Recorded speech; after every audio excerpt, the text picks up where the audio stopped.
Hey, it's Mazzy. If you're watching this video right now, I'm in LA, probably stuck on the 101 or the 405 or the Hollywood freeway going through LA, and who knows where I am right now. I'm going to be at Amoeba. I think this video is debuting Friday morning. I'm going to be at Amoeba at 11 a.m. today in Hollywood. Haven't been to Amoeba since they moved. Haven't been to LA in 5 years, but since I am stuck somewhere in Los Angeles, holding this ring light, I don't know what I'm doing this for. Why am I doing this, Maslow? I want to show off my San Francisco Giants hat because I have to. I have to represent San Francisco while I'm in LA, especially when the Dodgers are in the World Series. You know, if you know baseball, you follow baseball, the rivalry between the Dodgers and the Giants go back to New York, the New York teams, you know, the Brooklyn Dodgers, New York Giants. Is that right? And then they moved to the West Coast, and, you know, LA always pushes so much money into their team, and they come this close. And, you know, there is that rivalry. I grew up with the rivalry of the Dodgers and the Giants. I was at that infamous game on Juan Marichal and Eddie Roseborough, big fight, and what a riot goes on. It was my birthday party. Was it my 12th birthday party, 13th birthday party? I don't know. It was my birthday party. And it was a shit show. But I do have to congratulate the Dodgers, who are, as we speak, in this World Series. But as a typical San Francisco Giants fan, we want the Giants to win. Now, we had, remember, 2010, 2012, 2014, every other year, World Series winners, San Francisco Giants. The greatest ballpark in the National League, probably in all of baseball, in San Francisco, definitely. But if the Giants don't win, all we want is to be a spoiler for the Dodgers. So the bottom line here is I am supporting the New York Yankees, but don't tell anyone that, please. So this is It's the Music Stupid episode, San Francisco edition. Just 5 albums that I happen to enjoy. Starting out with a 1993 album by Chris Isaak, and this is San Francisco Days. This is a German version. This came out during the CD heyday when vinyl wasn't plentiful. I think it's been reissued finally recently, but this is my original copy from that era. Now, Chris Isaak is, to me, an amazing singer, and he's always become this close of massive fame. He had the hit from the David Lynch movie that Herb Ritts directed on the beach with that model, Wicked Games, and not David Lynch movie. Wasn't that from Jonathan Demme, maybe? Anyway, one of those people. And he always had this beautiful voice. His original band was called Silvertone. I used to see Silvertone at a club on the same block where Amoeba on Haight Street is now. And I forgot the name of the club right now, but it's on the same block. And they were sort of a regular house band for a while before they put out their first album. And all their series of records, his records, were produced by Eric Jacobson, who was known as the producer of The Lovin' Spoonful and some other bands, and did a great sound. And Chris was in Silvertone, and the first album he named Silvertone, and he always had that great operatic voice, very much compared to Roy Orbison. A boxer out of Stockton, California, but a surfer in San Francisco. And this is just a great album. I love the song San Francisco Days. Again, that Roy Orbison, Elvis Presley type of thing, a very retro style, and a great friggin' band. And his band always sounds good, and he's done some great stuff. His last few albums are on Sun Records, and he's done some of that era of the Sun Rockabilly $1 Million Quartet stuff that is it's just wonderful. I think Record Store Day last year it came out. So opening up with Chris Isaak, San Francisco Days. San Francisco Days, San Francisco Nights. Next from 1980, a record that was so assaulting and so in your face and sort of ripping apart what San Francisco and California was about, and it was the debut. Fresh Fruit and Rotting Vegetables by the Dead Kennedys. Of course, just the name alone just caused rumbles. But then the young Kennedys, the younger Kennedys sort of adapted to it and saw the humor, if you want to call it that, in it. Just from the cover art, to the music, to the songs, California Uber Alles, where Jello Biafra just goes against, the whole regime of Jerry Brown. Even on the Democratic side, he was going after anything political, turning the nose and turning everything against what was happening in politics and in government. And, when you get drafted, chemical warfare, your emotions, I killed children, stealing people's mail. The epitome of punk. They end up with on this version, a cover of Viva Las Vegas. Great song.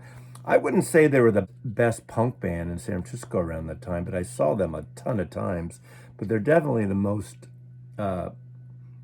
infamous punk band, and the punk band that got them national recognition only for their name initially. And of course, they had a follow up on that. And Alternative Tentacles, I guess, was their own label that put these albums out initially.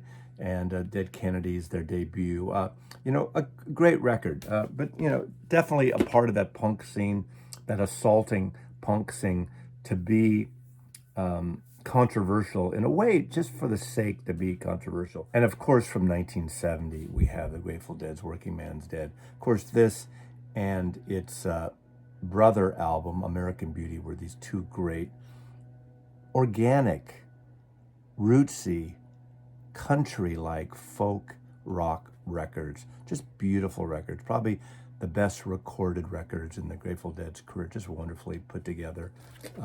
Love this record with this cover from the South of Market, San Francisco tavern. Kind of funky, kind of the edge of Skid Row. Back in 1970 when this photograph was taken. One song in particular on here just harks back to those days in Golden Gate Park. San Francisco really had a thing. Paul Kantner with the Airplane, and of course Jerry Garcia and the rest of the Dead really pushed for concerts in the park. And there were a lot of concerts in the park. Whenever they could get the permits, there were concerts in the park with the Airplane and the Dead and Big Brother and Quicksilver and all the bands around that time. And the last track on side one here is called New Speedway Boogie. I think that really covers Speedway Meadows. Speedway Meadows is this beautiful meadow in Golden Gate Park, one of the main areas where they would have some of these live shows that I went to, that I would ride my bike to. Years later, in 2001, the beginning, Warren Hillman started this series of concerts. It's very, very rich man who put money into San Francisco, into this series of concerts called Hardly Strictly Bluegrass Festival. And it's still going on even past his death. And Speedway Meadows has been renamed Hellman Hollow. But to me, as much as I love that he donated this money to this great ongoing free festival that brings in roots music and bluegrass and country rock and anything kind of related with multi-stages, one of the best free festivals in America today. Hardly Strictly Bluegrass is something you really owe yourself to go to and attend. It gets packed as hell Friday, Saturday, and Sunday, usually in the fall every year. But now Hellman Hollow, great place, but I'm going to always call it Speedway Meadows. Uncle John's Band, High Time, Dire Wolf, Cumberland Blues, Black Peter, Easy Wind, and Casey Jones, of course, driving that train high in cocaine. Casey Jones, you better. Yeah, you know the song. Great San Francisco album. Great band from San Francisco. Next is an album that's not an overt portrait of San Francisco, but it's a roller coaster by the Red House Painters. This is an album about San Francisco in a way for people who know about San Francisco, but you don't have to know about these places or the city to enjoy this music. Mark Kostelik's His band has a really kind of a dark, dirgy sound. Everything is slowed down to a point where sometimes even if he does cover a song, you don't recognize it till the song's almost over. But these are original songs, and it has really kind of psychedelic in a indie way of the 1990s, and this is a beautiful record. The songs and the feel are about places in San Francisco. Again, you may not even know about them. Of course, it illustrates in a way the old roller coaster on the Great Highway at Playland at the beach, an old amusement park that was torn down in the early 70s. There's a song on here called Funhouse. It had the great old funhouse that I went to as a kid with the woman laughing Sal that would greet you as you went through the hall of mirrors into the turntable. And the long wooden slide, you climb up the steps and sit on a burlap sack and go down to the bottom till you got to the top of the slide and you stopped and you turned. Wait, I'm getting the wrong band right here. He has a song on here called Grace Cathedral Park, which is a beautiful, maintained park up on Nob Hill, where the land and railroad barons first put their mansions. Mark Hopkins, the Fairmont Hotel is up there, and it's right adjacent to the wonderful Grace Cathedral up there. So this has a wonderful darkness feel of San Francisco, and I would see Red House Painters play around the Mission, the Great American Music Hall, several times. A favorite of mine, and I just love the packaging on this as well. So Roller Coaster by the Red House Painters on 4AD Records. And lastly, I want to show a comp of one of my favorite of the San Francisco bands, and I'm showing the comp because of the concept and the title of the album. This is Jefferson Airplane's Double 2400 Fulton Street. This is a wonderful overview, a hit package with deep cuts showcasing this great band out of San Francisco, one of the most important bands out of the psychedelic scene of San Francisco, the best band live, even more better than the Grateful Dead initially. And then, of course, they lost their way and the Grateful Dead took over. But again, it's not a competition. These bands were on many bills together. I saw them together twice. 2400 Fulton Street is the address to the mansion that was owned by the entire band. Their manager, Bill Thompson, said they need to buy something. They invested in this property in the late 60s, and they sold it maybe 20 years ago or so. I know the couple that bought it, and now it's painted white. You should walk by it. It's right on the corner, pretty much, of Golden Gate Park, off of Stanton on Fulton Street. 2400 Fulton Street is this great mansion that the Jefferson Airplane once owned and partially lived in. There's a studio down in the basement. The cover of Bless His Poor Little Head with Jack Cassidy at the long table was photographed there. Again, just a wonderful band. This is a great collection because it brings some of the hits with some deep tracks as well.